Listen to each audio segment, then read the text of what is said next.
História infantil. A cauda mágica do cachorro. Um cachorro alegre acorda numa floresta colorida. Sua cauda brilha com luzes mágicas. Ele pula de felicidade, pronto para explorar o que ela pode fazer. O cachorro abana a cauda e flores nascem ao seu redor. Ele ri, vendo borboletas dançando. Que poder é esse? Pensa, correndo para descobrir mais. Na vila, uma ponte está quebrada. O cachorro abana a cauda e a ponte se conserta sozinha. Todos aplaudem, mas ele quer ajudar mais com sua magia. Um passarinho chora com a asa machucada. O cachorro balança a cauda e a asa fica boa. O pássaro voa feliz, e o cachorro sorri, sentindo alegria. Chove forte e a vila alaga. O cachorro abana a cauda e o sol aparece. A água some e todos dançam. Ele sente que sua cauda é muito especial. Um coelhinho está preso numa árvore. O cachorro abana a cauda e uma escada de arco-íris surge. O coelho desce e eles brincam juntos felizes.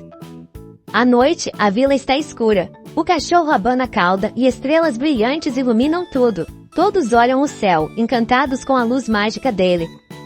Um sapinho pede ajuda para achar sua casa. O cachorro abana a cauda e um caminho brilhante aparece, levando o sapo ao lago. Eles se abraçam. O cachorro vê uma árvore seca. Ele abana a cauda e ela fica verde e cheia de frutas.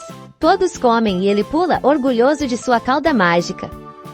Um vento forte assusta a vila. O cachorro abana a cauda e o vento vira uma brisa suave. Todos suspiram aliviados e ele se sente um herói.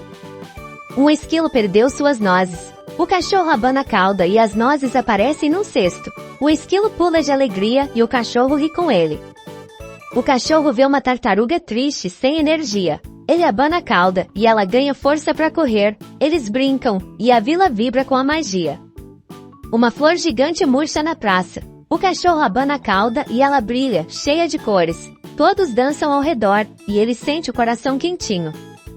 O cachorro descobre que a cauda brilha mais quando ele está feliz. Ele decide espalhar alegria sempre, para fazer a vila sorrir com sua magia.